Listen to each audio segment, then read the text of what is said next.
Hola, soy Elkin Naranjo y les doy la bienvenida a un nuevo videoblog de nuestra serie de Leones y Mariposas. Nuestro tema de hoy es el VIH.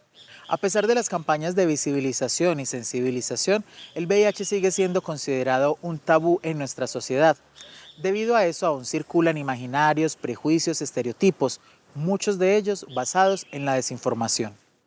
Hablar del VIH, hacer pedagogía sobre la prevención y visibilizar las historias de vida de las personas que viven con el diagnóstico es tan solo una de las maneras de normalizar el tema y generar conversación y reflexión al respecto. Una de las cosas que el VIH, al igual que pues muchas otras cosas, no solo esta, permite reflexionar, tiene que ver con el carácter vulnerable del cuerpo y de la vida, ¿cierto? Como en últimas de nuestro carácter transitorio y contingente como cuerpo. Y en ese sentido, cuando uno piensa, por ejemplo, en cómo tanto el Estado, como las familias, como muchos de los entornos, terminan dando la espalda a muchas de las personas que han recibido un diagnóstico de seropositividad ante el virus, ha terminado por demostrar la importancia y la necesidad de las redes de apoyo, pero también de esas redes de respuesta ante el carácter de nuestra fragilidad constitutiva como humanos. ¿Esto qué quiere decir? Que realmente el problema del VIH no está en el virus en sí mismo, sino justamente en esa dar la espalda que en distintas dimensiones ocurre.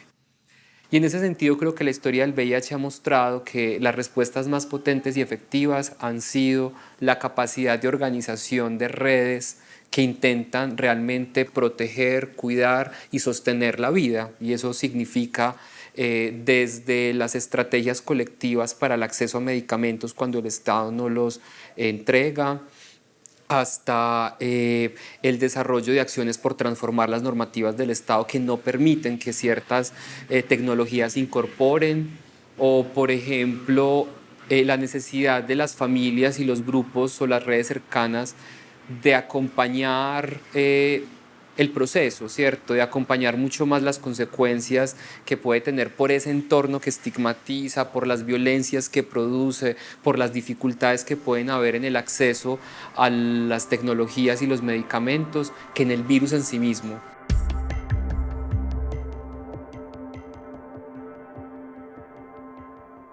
El diagnóstico de VIH sigue siendo un diagnóstico que genera mucho sufrimiento a muchas personas, demasiado sufrimiento.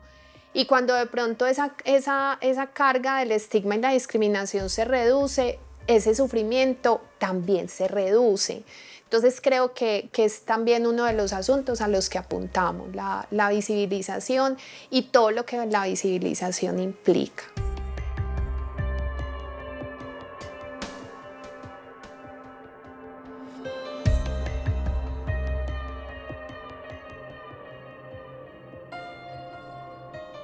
¿Por qué impactar estigma y discriminación?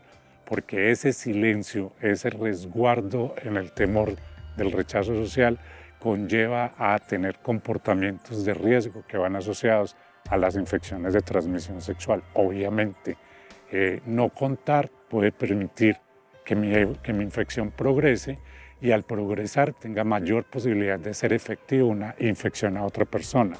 El no tener un diagnóstico oportuno por el miedo al rechazo social puede generar comportamientos de riesgo individual y colectivo. Este domingo conoceremos la historia de Natalia Sáenz, una mujer que luego de recibir el diagnóstico de VIH se hizo psicóloga por ella misma y para apoyar a más personas, así como lo ha hecho Gustavo Campillo, uno de los primeros activistas del VIH en nuestro departamento. Su historia también estará en nuestras pantallas en De Leones y Mariposas por Teleantioquia. Emociona.